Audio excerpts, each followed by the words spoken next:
स्वातंत्र्य प्राप्तीच्या साठी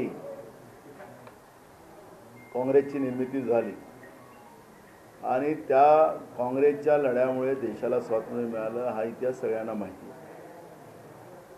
स्वातंत्र्य प्राप्तीच्या नंतर इंग्रजांनी हा देश लुटून नेल्यानंतरही हा देश उभा करण्याचा संकल्प करून काँग्रेसने या देशाला महासत्ताक बनवण्याचा प्रयत्न केला आणि अनेक व्यवस्थेमध्ये काँग्रेसने देशाची भरारी घेतली आणि जगामध्ये आपल्या देशाची एक अग्रगण्य आणि विकासशील देश म्हणून त्याची गणना केली जात होती। इव्हन आपण पाहिलं की स्वातंत्र्य प्राप्तीच्या नंतर अमेरिकेचा विरोध असताना सुद्धा बांगलादेश पाकिस्तानपासून वेगळं करण्याचं धाडस त्यावेळेस इंदिराजींनी त्यांच्या कौशल्याने करून दाखवलं। म्हणजे विदेश नीती सुद्धा आपली स्वातंत्र्य प्राप्तीच्या नंतरची एक महत्त्वपूर्ण ठरली। त्याचं एक छोटं उदाहरण मी आपल्याला दिलेलं आहे। आम्ही व्यर्थ न जाओ बलिदान आणि संविधान बचाओ चलो बचाए संविधान असं दोन विषय घेऊन आता आम्ही पूर्ण राज्यभर हा कार्यक्रम राबवतो आहे।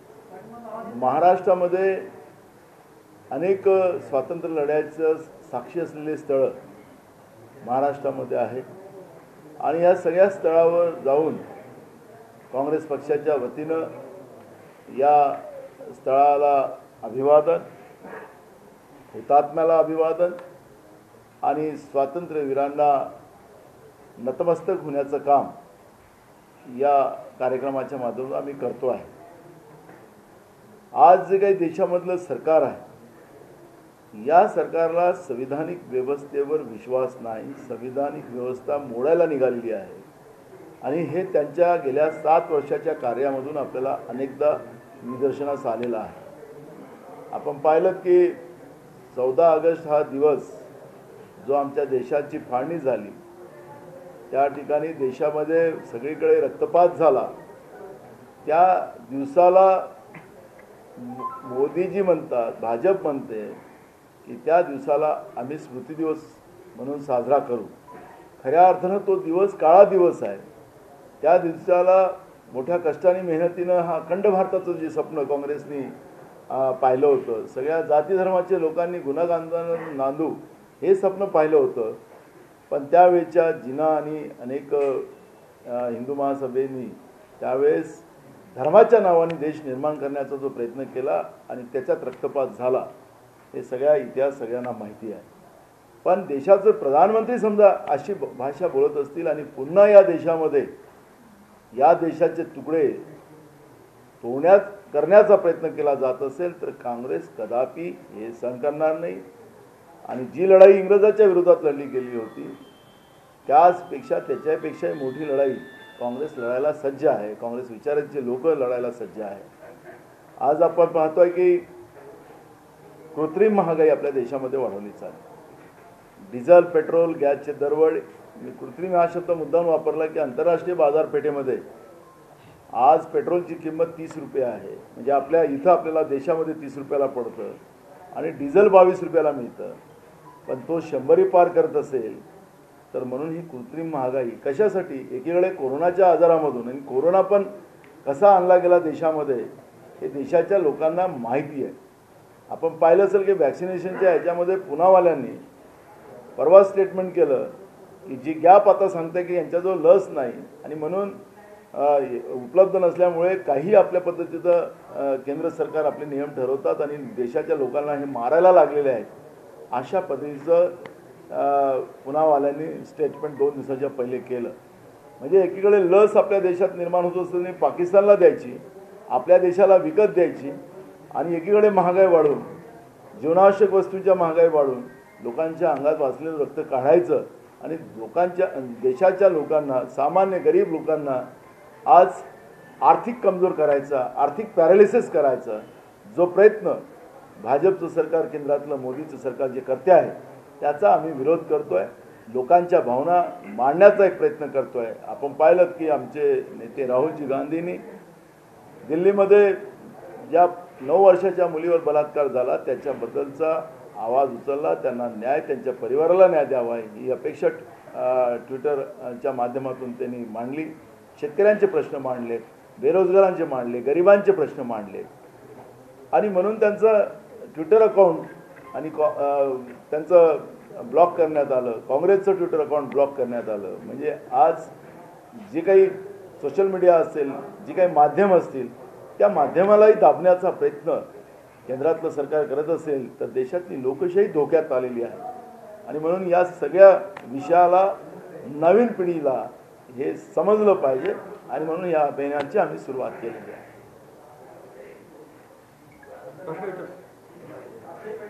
आज आपण स्वातंत्र्य सैनिकांचा सत्कार केला, त्याचा वेगळे मुस्लिम दलित स्वातंत्र्य सैनिक नव्हता आणि एका सेना नेत्याच्या घरच्या मंडळीचा सत्कार केला जो रोज काँग्रेस पक्षाला शिवाय देतो. हीच काँग्रेसची नीती आहे. स्वातंत्र्याची लढाई लढली गेली. मी मगाशी भाषणात उल्लेख केला की याच्यामध्ये काही हिंदू मुसलमान हा काही वाद नव्हता. सगळ्या धर्माच्या लोकांनी देशाला स्वातंत्र्य मिळवून देण्यासाठी केलेला प्रयत्न होता. आज या ठिकाणी जी काही लोकं आली त्याला काही धर्म म्हणून किंवा जात म्हणून या लोकांना आणलं गेलेलं नव्हतं. पोरगा कोणत्या पक्षात आहे, कोणत्या विचारात आहे, त्याच्यापेक्षा त्याच्या परिवाराच्या लोकांचा योगदान हे स्वातंत्र्य लढ्यात होतं नव्हतं. आणि आम्ही नकली लोकांना आणलं असेल तर तसं आपलं म्हणणं असेल तर ते एका मला ज्या माहिती की खैरे परिवाराचं स्वातंत्र्य लढ्यात सहभाग नव्हता पण तुम्ही आणलं असं असेल तर मग आमच्या पक्षाच्या नेते असतील त्यांच्यावर मी तातडीनं कारवाई करणार. एक पण मी तुम्हाला सांगतो या राज्याचा काँग्रेस पक्षाचा प्रमुख म्हणून या लढाईमध्ये जात धर्म हा भाग नसतो. याच्यामध्ये ज्या ज्या परिवाराचे आणि जे लोक आज आपल्या हयात आहेत त्याच लोकांना बोलवून जे जे काही आयडेंटिफाय झाले. कारण की अजूनही आपण पाहिलं असेल की स्वातंत्र्य लढ्यामधले जी लोक होती त्यांचं पूर्ण मधल्या काळामध्ये त्यांचा रेकॉर्डच गायब करण्याचं काम झालं. जे लोक विसामध्ये गेली त्या काळामध्ये ते स्वातंत्र्य सेनानी झाले, त्यांना मानधन सुरू झालं. आणि जे खरे स्वातंत्र्यवीर होते जे इंग्रजाच्या विरोधात लढले, या देशाला स्वातंत्र्य तुम्हाला आम्हाला मिळवून दिलं, त्यांना तुम्ही स्वातंत्र्य सेनानी मानायला तयार नाही. ही जी परिस्थिती जी आहे या परिस्थितीलाही आपण पाहिलं पाहिजे. आणि हा जात धर्माच्या पलीकडचा विषय आहे. त्याच्यामुळे माझी पत्रकारांना विनंती आहे की या पद्धतीचं काही असलं सुटलं असेल तरी मी पुढच्या काळात पुन्हा येणार आणि काय यांनी या लोकांनी सोडलं त्याचंही आम्ही यांच्याकडून प्रश्न विचारणार. तुम्ही लक्षात आणून दिलं तर बरं केलं. पण खैरे परिवाराच्या विषयाचं तुम्ही मला सांगितलं, अगर ते स्वातंत्र्यवीर नसतील तर मी माझ्या पक्षाच्या नेत्यांवर जे आहेत तिथले नेते त्यांच्यावर तातडीनं कारवाई करेन. सर, काही वेळापूर्वी शरद पवार साहेबांनी मुंबईमध्ये पत्रकार परिषद घेतली आणि केंद्राने जातीय आरक्षणाचे राज्याचे अधिकार काढून घेतलेले आहेत. तसेच जेवणाचं निमंत्रण दिलं आणि हात बांधून सांगताय की जेवण करा, अशी परिस्थिती आहे. जातीनिहायचा जो डेटा आहे तो केंद्र सरकार का देत नाही? त्यांना भीती वाटते का मागासवर्गीय जातींना जास्त आरक्षण द्यावं लागेल याची, असं वक्तव्य शरद पवार साहेबांनी केलेलं आहे. यावरती तुमचं मत काय? ऑलरेडी डॉक्टर बाबासाहेब आंबेडकरांनी संविधान निर्मिती करत असताना मागास जाती ज्या आहेत त्या जातीला आरक्षणामध्ये आणण्याचे अधिकार हे राज्याला दिलेले होते. 2018 नरेंद्र मोदीच्या सरकारने 102वी घटना दुरुस्ती केली आणि हे राज्याचे अधिकार काढून केंद्र सरकारकडे घेऊन गेले. त्याच काळात आपले त्या काळातले विद्वान मुख्यमंत्री त्या काळात होते 14 ते 19 काळात, त्यांनी 18 एक बिल आणलं मराठ्यांना आरक्षण देण्याच्या बाबत. एकीकडे 2018 आरक्षणाचे अधिकार काढून घेतले राज्याकडून आणि राज्याचे त्यावेळेचे मुख्यमंत्री मराठा समाजाची दिशाभूल करत होते. हे चित्र आपण पाहिलेलं आहे. आणि म्हणून आता 127वी घटना दुरुस्ती केली. त्या घटना दुरुस्तीमध्ये पुन्हा राज्याला म्हणजे 2018 आणि आता पण 2021 18 अधिकार काढलेत आणि 2021 आता लोकांच्या दबावामुळे ते वापस केले. म्हणजे काही त्यांनी केंद्राने काही दिले नाही. ते घटना मोडण्याचा जो प्रयत्न आहे, आरक्षण संपवण्याचा जो प्रयत्न आहे, त्या प्रयत्नामध्ये ते अयशस्वी झाले. एक राहिला दुसरा प्रश्न असा आहे की महाराष्ट्र विधानसभेने त्याच्यामध्ये एक लिमिट वाढवण्याच्या बाबतचा ठराव आम्ही केलेला होता. 50%ची जी लिमिट आहे ती 50%ची लिमिट बाहेर तिला ती लिमिट तोडावी आणि त्याला वाढवून द्यावी या पद्धतीचा एक ठराव आता गेल्या अधिवेशनामध्ये महाराष्ट्र विधानसभेमध्ये केला. त्यावेळेस भाजपवाले हे सभागृहात नव्हते, ते कुठं होते तुम्ही सगळ्यांनी पाहिलं, बाहेर होते. त्याच्यामुळे जो ठराव गेला त्याच्याप्रमाणे त्यांनी दिलेलं नाही. ते फक्त जे 50%चा जो लिमिट होतो त्याच याचं जे काढलेलं होतं तेच वापस केलेलं होतं. फक्त फेरफार केला, त्यांनी नेलं होतं ते वापस केलं, फेरफार केला. आणि त्याच्यामुळे केंद्र सरकारची जी भाजपची जी भूमिका आहे ती आरक्षण विरोधी आहे. त्यांना मागासवर्गीयांना आरक्षण द्यायचं नाही, उलटं आरक्षण काढायचं आहे. हे एकदा नाही तर त्यांचे जे राष्ट्रीय स्वयंसेवकाचे प्रमुख आहेत मोहन भागवतजी, त्यांनी राजस्थानच्याही निवडणुकीच्या वेळेस विधानसभेचा उल्लेख केला, बिहारच्या निवडणुकीचा उल्लेख केला. कारण की भाजपचा मुख्य जो स्रोत आहे ते RSS आहे. हे काय आता लपलेलं राहिलं नाही. आणि त्यांनीच वारंवार आरक्षण संपवण्याच्या भूमिका घेतलेल्या आहेत. त्यामुळे भाजपचा आरक्षणाला विरोध आहे. हे जे काही मराठा आरक्षण, धनगर आरक्षण हे सगळं मगरमच्छ आसू आहे आणि त्या पद्धतीने हे लोक वागतात आहेत.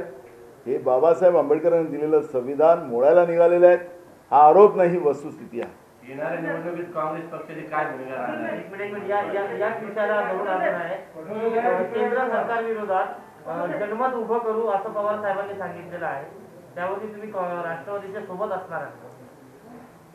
केंद्राच्या सरकारच्या विरोधात 2014 पासून राहुलजी, आमच्या नेत्या सोनियाजी, नोटबंदी असेल, GST असेल किंवा शेतकऱ्यांचे आणलेले काळे कायदे असतील, कोरोनाची परिस्थिती जी निर्माण होत होती त्या परिस्थितीमध्येही राहुलजी आणि सोनियाजींनी आपली भूमिका मांडली. त्यांना जे काही क्रिटिसाइज केलं गेलं ते देशाने पाहिलं, जगाने पाहिलं. काँग्रेसची भूमिका कायम जे देशविरोधी लोक आहेत त्याच्या विरोधात राहिलेली आहे. आज अनेक पक्ष राहुलजीच्या नेतृत्वात पहिले मागच्या लोकसभेमध्ये, आता ही झालेल्या लोकसभेमध्ये पाहिलं आपण की राहुलजीच्या नेतृत्वामध्ये सगळे विरोधी पक्ष आता एकत्रित येऊन केंद्राच्या सरकारच्या विरोधात लढायला सुरुवात झालेली आहे. त्याच्यामुळे पवार साहेबांनी काही वेगळं स्टेटमेंट केलं असं मी मान्य करत नाही.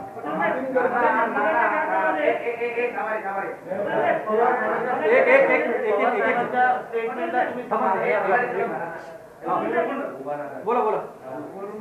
स्वातंत्र्यसैनिकाच्या कार्यक्रमामध्ये तुम्ही असं म्हणाले होते की धर्माच्या नावाचे मराठवाड्यामध्ये राजकारण चालतं, ते राजकारण थांबलं पाहिजे. मराठा मुक्ती संग्राम वाचतो की स्वातंत्र्याचा लढा दोन्ही हिंदू आणि मुस्लिम समाजाला लढा आहे. आता पुन्हा मराठा मुक्ती संग्राम दिलं हेमांचे खासदार मराठा मुस्लिम संग्रामाला कधी येत नाही. ते या माध्यमातून असं दाखवतात किंवा मुस्लिम समाजामध्ये मराठवाड्याची अस्वस्थता आहे, ती मुक्ती संग्राम दिनाची नेमक्याला थांबली पाहिजे. तुम्ही याच्याकडे कशा पद्धतीने बघता? मी आताच एका प्रश्नाला उत्तर देताना सांगितलं आणि मगाशी बोललो की ज्यावेळेस देशावर संकट होतं, ज्यावेळेस परकीयांचं आपल्यावर अत्याचाराची मोहीम सुरू होती, त्यावेळेस जेव्हा स्वातंत्र्याची लढाई लढली गेली होती त्यावेळेस हिंदू मुस्लिम या कुठलाही भेद नव्हता. ज्यावेळेस स्वातंत्र्य मिळायला लागलं त्यावेळेस मिठाचा खडा त्या दुधामध्ये टाकण्याचा प्रयत्न झाला. 14 ऑगस्टला मी त्याचा उल्लेख मगाशी केला. आणि देशाची फाळणी धर्माच्या नावानं करण्याचा प्रयत्न झाला. त्याच्यामध्ये मुस्लिम लीगही होता आणि हिंदू महासभाही होती, ज्याला आपण मुस्लिम लीग म्हणजे जिना आणि सावरकर साहेब हे ऐका तर खरं. आता या लढाईमध्ये जेव्हा हे सगळं मेहनत कष्ट हे सगळं केलं आणि दूध तयार केलं आणि त्याला मीठ टाकण्याचं काम केलं आणि म्हणून पाकिस्तान आपल्याला फाळणीमध्ये जावं लागलं, रक्तपात झाला. मी गदर पिक्चरचा उल्लेख मगाशी केला, जे काय आपल्याला त्यावेळेचा इतिहास माहिती नाही पण आपण गदर पिक्चरमध्ये ती परिस्थिती फाळणीचं जे चित्र होतं, एवढा मोठा रक्तपात झाला. त्याच्यामुळे धर्म आज आपला देश संकटात आलेला आहे. आपल्या इथं संताचा पूर्व पहिले पोटोबा नंतर विठोबा, पहिले संविधान आणि मग हा धर्म. आज संविधानापेक्षा धर्म मोठा असेल असं कोणी मानत असेल तर मग ते त्यांना लखलाभ आहे. मला त्यांच्याबद्दल कोणाच्या व्यक्ती स्वातंत्र्याबद्दल मी कोणाचा ट्विटर बंद करू शकत नाही, कुठल्या माध्यमाचं रेट पाडू शकणार नाही, ते काम काँग्रेसचं नाही. मूळ प्रश्न एक आहे की आज देशाचं संविधान, देशाचं स्वातंत्र्य धोक्यात आलेलं आहे. चीन आपल्या देशाच्या सीमेवर घुसलेला आहे आणि अशा परिस्थितीमध्ये आम्ही धर्माच्या आणि याच्यावर राजकारण करत बसू तर मला वाटतं की काय परिणाम होतील ते मला आज त्याच्याबद्दलचं वक्तव्य नाही करायचं. तुमच्यासोबत सत्तेत असले आणि औरंगाबादचे पालकमंत्री असले सुभाष देसाई काल असं म्हणाले की हीच ती वेळ आहे आता संभाजीनगर नामकरणाची. विशेष म्हणजे शिवसेनेचे मुख्यमंत्री आहेत आणि आता सोबत दोन्ही पक्षाचा सपोर्ट त्यांना आहे. आपल्या विमानतळाला संभाजी महाराजांचं नाव देण्याचं एक ठराव ऑलरेडी केंद्र सरकारकडे पेंडिंग आहे. जे लोक काल सत्तेत होते भाजपवाले त्यावेळेस त्यांना या विषयावरची चर्चा आली नाही. आज लोकांचे प्रश्न आमच्या समोर आहे. त्या प्रश्नाला डायव्हर्ट करण्यासाठी कोणीतरी आग लावायची आणि पुन्हा धर्माच्या नावाने खेळ खेळायचा. आज आमच्या समोर प्रश्न आहे बेरोजगारी, आमच्या समोर आहे शेतकऱ्यांचे प्रश्न, गरिबांचे प्रश्न. या सगळ्या प्रश्नाची लढाई नाव बदलून हे सगळे प्रश्न सुटत असतील तर काँग्रेसला विरोध करायचं कुठलं कारण नाही आहे. पण मला सांगा की आज तुमच्या समोर महागाई नाही आहे, आज शेतकऱ्यांचे प्रश्न नाही आहेत, आज बेरोजगारांचे प्रश्न नाही आहेत, गरिबांचे प्रश्न नाही आहेत आणि जे लोक आग लावतात आहेत. तुम्ही बसलात ना दिल्लीमध्ये, मग का नाही दिलं विमानतळाला नाव? धर्माच्या नावाने ज्या पद्धतीनं लोकांच्या मूळ प्रश्नाला बगल देण्याचं काम. ओ ऐका, मी ऐका, एक ऐका, ओ मी ऐका ना, मी तुम्हाला पूर्ण माझा पूर्ण विषय येऊ द्या ना. तुम्ही प्रश्न विचारला, मला उत्तर तर देऊ द्या. माझा प्रश्न असा आहे की ज्यावेळेस आमचं सरकार महाराष्ट्रात निर्माण झालं, कॉमन मिनिमम प्रोग्राम तयार करून झाला, त्याला जनतेचे प्रश्न हा महत्वाचा भाग होता. राहिलं या विषयाला पण काँग्रेसने वरांदा सांगितलं की लोकांच्या ज्या भावना असतील त्या भावनेचा आदर काँग्रेसने नेहमी केलेला आहे. पण आज हे मागणी करणारे कोण हे थोडे पुढे तर आले पाहिजेत ना. उद्या मंत्रिमंडळामध्ये येईल तर या मागणीवाल्यांचे चेहरे तर आम्हाला कळू द्या, कोण आहेत पडद्याच्या मागं. एकदा समजूत द्या. ठीक आहे, मंत्र्यांनी सांगितलं असेल उत्तर, त्यांनी त्यांच्या पद्धतीने दिलं. आम्हाला इतिहास आहे, आम्ही सगळ्या धर्माच्या लोकांना घेऊन चाललेले लोक आहोत.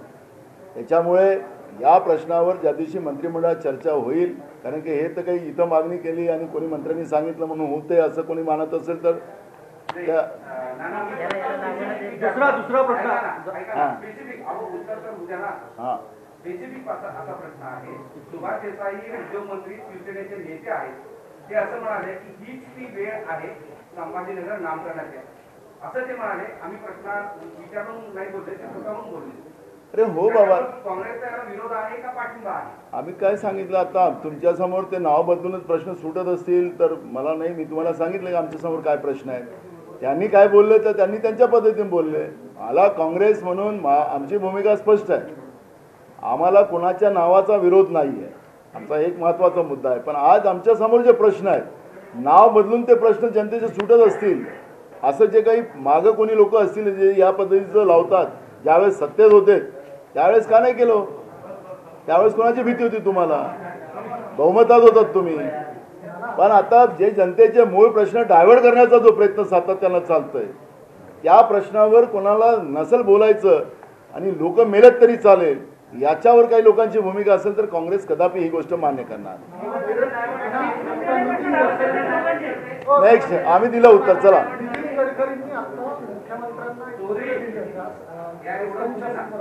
शिवसेनेचे लोक अडवणूक करतात, तर याबद्दल तुम्हाला काय वाटतं? मुख्यमंत्र्यांना असं पत्र लिहिण्यामागे काय कारण असू शकतं किंवा तुम्ही कसं पाहता? मी परवा पण नागपूरमध्ये सांगितलं की गेले 25-30 वर्ष तुम्ही सोबत होता,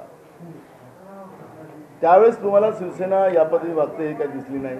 एक, गडकरी कोणाच्या इशाऱ्यावर, कोणत्या दाढीवाल्यांच्या इशाऱ्यावर या पद्धतीचं पत्र देते ते त्यांनी स्पष्ट केलं पाहिजे. 2, तिसरा महत्त्वाचा प्रश्न आहे की हे सगळे रस्ते जे तयार होत आहेत नॅशनल हायवे, हे कोणी जे केंद्रात बसले त्यांच्या घरचे पैसे नाही आहेत. 18 रुपये पर लिटरवर डिझेलच्या तुम्ही पेट्रोलच्या घेतात आहात.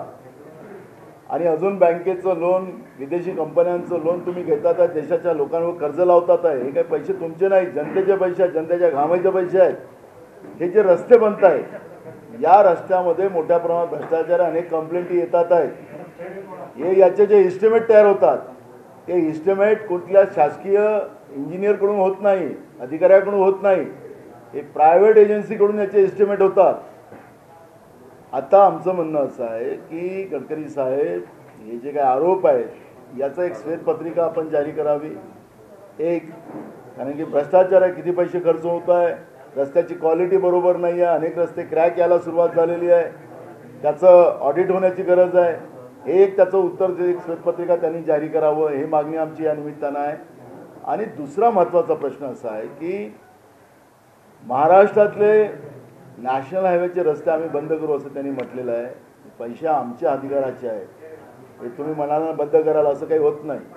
आणि राज्याच्या विकासामध्ये कोणी अडचण करत असेल तर काँग्रेस या अशा लोकांच्या म्हणजे विकासाच्या सोबत राहणार आहे.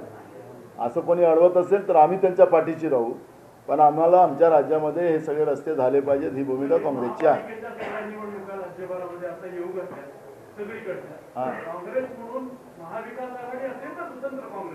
अरे कितीदा पॉलिसी सांगायची, तेच तेच प्रश्न विचारता तुम्ही लोक. अहो त्याला तर अहो ऐका का, आता तुम्ही ऐका तर खरं.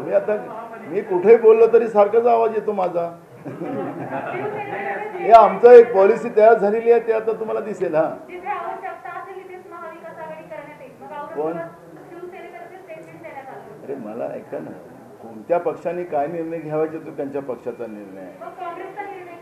मी सांगितलंय अनेकदा, आमची पॉलिसी डिसाईड झालेली आहे. त्याला काय तर मी वारंवार तेच सांगावं काय, राज्याच्या कान्याकोपऱ्यातल्या लोकांना कळलं की काँग्रेसची पुढची पॉलिसी काय. आता तोच प्रश्न विचारायचा का वारंवार सगळ्यांना. या प्रश्नावर या शहरामध्ये MIMनी गेल्या वेळेस निवडणूक लढवली, 26-27 जागा निवडून आल्या त्यांच्या. MIMला ॲज अ चॅलेंज म्हणून तुम्ही बघता का? बघत असाल तर MIMला तुम्ही कसं तोंड देणार आहात, तुमची स्ट्रॅटेजी काय? काँग्रेस एक विचार आहे. काँग्रेस काही देशातल्या राजकारणामध्ये सत्ता आणि सत्तेपासून आपली घरं भरण्याचा काँग्रेसने कधी प्रयत्न केलेला नाही. एक राहिलं महानगरपालिकेच्या निवडणुका, आम्ही कोणाला चॅलेंज समजत नाही. दोन, आणि मी तुम्हाला आत्तापासून सांगतो की लोकांनाही आता समजलं की मतविभाजनाने नुकसान काय होतं. तीन, आणि त्याचा फायदा आता काँग्रेसलाच आणि काँग्रेसच्याच उमेदवाराला होणार. चार, स्थानिकचे सगळे शहराध्यक्षापासून जिल्हाध्यक्ष असं समजतात की आता महानगरपालिका निवडणुकीमध्ये जे मूळ प्रश्न आहेत, पाणी आणि रस्ते प्रश्न जे आहेत, ज्याच्यामध्ये इथं सत्ताधारी 25 वर्षापासून सूचना आहे आणि त्या भ्रष्टाचारामुळे प्रश्न सुटलेला नाही. या प्रदेशाध्यक्ष म्हणून पुणेकडे कसं पाहता की इथलं सगळं भ्रष्टाचार, सूचना याच्यामुळे प्रश्न सुटत नाहीत. महापालिका निवडणुकीत एकीकडे महाविकास आघाडी आहे आणि हे भ्रष्टाचारचे विषय. निवडणुकीचे विषय जे स्थानिक असतात त्या विषयाला घेऊनच आम्ही पुढे जाऊ. काय तर देशाचा विषय इथं मांडणार नाही. महानगरपालिकेच्या जी काही लोकांची प्रॉपर अडचण असेल, जे काही या महानगरपालिकेमध्ये उपक्रम, भाजप पण होती ना, शिवसेनाच होती असं नाही, तेही होतं. त्याच्यामुळे त्यावेळेची काय परिस्थिती राहील त्या परिस्थितीच्या आधारावर तुम्हाला तो खेळ मैदान आपल्याला पाहायला मिळणार आहे. त्याचा आत्तापासून मी आमची काय नीती राहणार ते मी तुम्हाला सांगितलं. लीक नाही होणार का बातमी?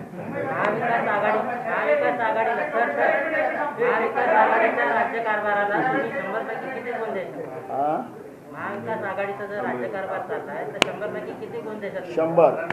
पण अशी परिस्थिती आहे की ऊर्जा मंत्री, शिक्षण मंत्री लोकांच्या हिताचे जे काही निर्णय घेतात त्याला विरोध होत राहतोय. मंत्रिमंडळात त्यांना काम करू दिलं जात नाहीये, अनेकदा ओरड होते, तरी तुम्ही त्यांना 100 मार्क देणार.